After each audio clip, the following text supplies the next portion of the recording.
Okay. If anybody at any time can't hear me, just let me know. I'm not used to using a microphone, so I may get a little wild with it at some point.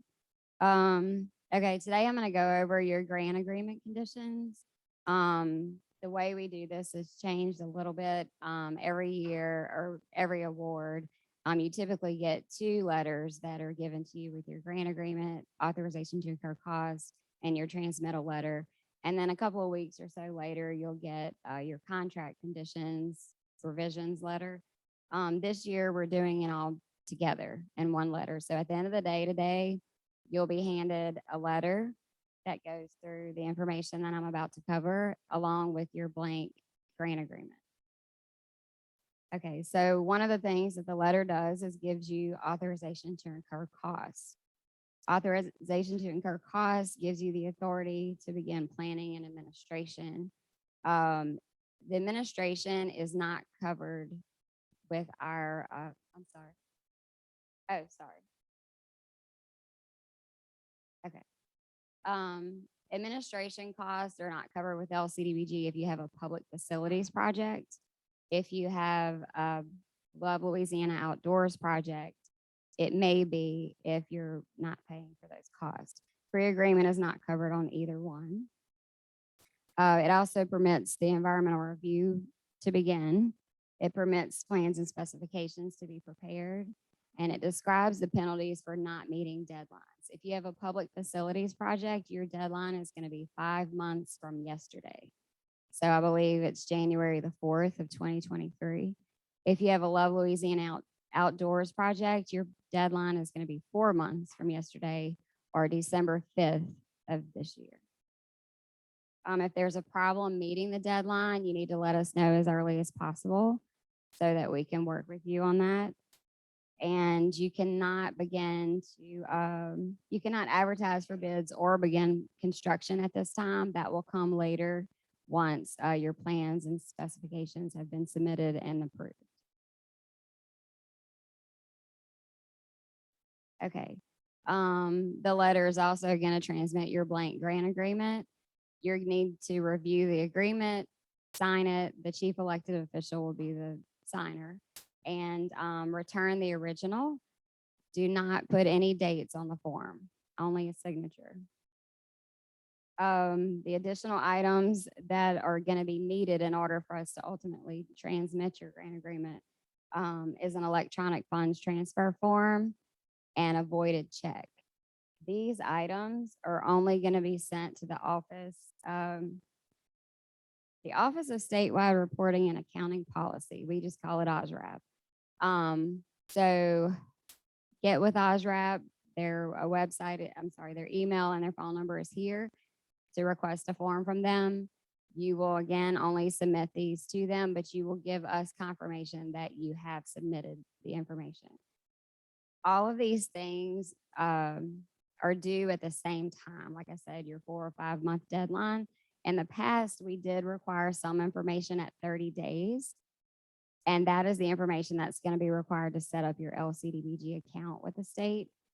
Even though it's not due for your 4 or 5 months, we recommend you get it in as early as possible so that we don't have any problems down the line. Another thing is your authorized signature form.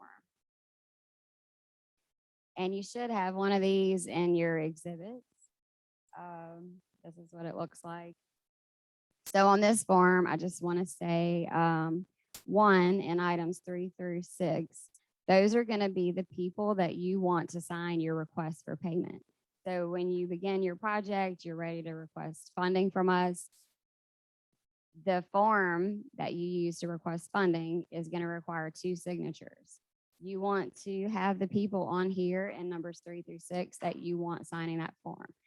2 are required. We recommend that you have more than 2. That way, if someone's out of the office, you still have an option to get it signed and there's no delays. Make sure that the names and the signatures match exactly. So you may want to make sure that you know how somebody signs their name. Do they use their middle initial? Do they use junior? Do they just use their initials before you type the form so that it's signed and typed the same way? The certifying officer, the chief elected official, is going to sign in number 7. If the chief elected official is going to be one of the signers of the request for payment, someone else will need to certify this form. If that's the case, then you'll need a board resolution authorizing the certifying officer, and you'll need to submit that with this form. This form we do need to receive in its original form, and there can't be any corrections or whiteouts on the form. Number 8, you'll leave blank, and that's where our director, Tracy, will sign. Okay, this is basically the information I just covered. Okay, the next form is your vendor information form. This form should be basically self-explanatory. Just make sure that you fill it out completely, all of the top portion. Make sure that you include your bank information, and the banking information should match your electronic funds transfer form that you're sending to OSREP. This is your W-9 form. I'm sure many of you have filled this form out before. Just make sure that it's complete, that your tax ID number is included, and that you sign and date the form.